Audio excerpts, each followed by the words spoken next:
کبھی کبھی گناہ نہیں بلکہ نیکیاں انسان کو نقصان اور تکلیف میں ڈال دیتی ہے۔ سن کر عجیب لگا، یہ واقعہ سنو۔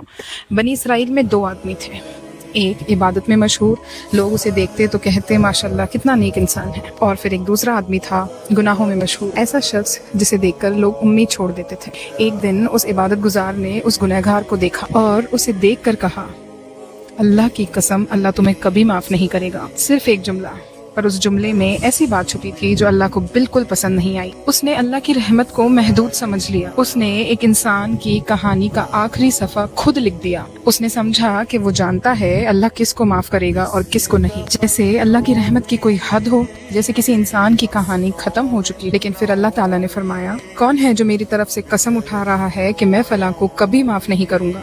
میں نے اسے معاف کر دیا اور تمہارے اعمال ضائع کر دیے۔ سوچو، جس آدمی سے لوگ امید چھوڑ چکے تھے اللہ نے اسے معاف کر دیا، اور جو اپنی عبادت پر اتنا مطمئن تھا وہ اپنی ہی بات کی وجہ سے نقصان میں چلا گیا۔ اور شاید یہی وہ بات ہے جو ہم اکثر سمجھ ہی نہیں پاتے، کیونکہ گھمنڈ ہمیشہ یہ نہیں کہتا کہ میں سب سے بہتر ہوں۔ کبھی کبھی گھمنڈ بہت دینی لباس پہن کر آتا ہے۔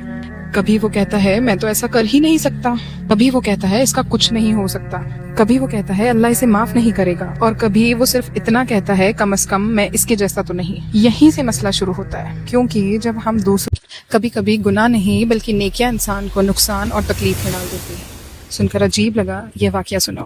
بنی اسرائیل میں 2 آدمی تھے، ایک عبادت میں مشہور، لوگ اسے دیکھتے تو کہتے ماشاءاللہ کتنا نیک انسان ہے، اور پھر ایک دوسرا آدمی تھا گناہوں میں مشہور، ایسا شخص جسے دیکھ کر لوگ امید چھوڑ دیتے تھے۔ ایک دن اس عبادت گزار نے اس گنہگار کو دیکھا اور اسے دیکھ کر کہا، اللہ کی قسم اللہ تمہیں کبھی معاف نہیں کرے گا۔ صرف ایک جملہ، پر اس جملے میں ایسی بات چھپی تھی جو اللہ کو بالکل پسند نہیں آئی۔ اس نے اللہ کی رحمت کو محدود سمجھ لیا۔ اس نے ایک انسان کی کہانی کا آخری صفحہ خود لکھ دیا۔ اس نے سمجھا کہ وہ جانتا ہے اللہ کس کو معاف کرے گا اور کس کو نہیں، جیسے اللہ کی رحمت کی کوئی حد ہو، جیسے کسی انسان کی کہانی ختم ہو چکی۔ لیکن پھر اللہ تعالیٰ نے فرمایا، کون ہے جو میری طرف سے قسم اٹھا رہا ہے کہ میں فلاں کو کبھی معاف نہیں کروں گا؟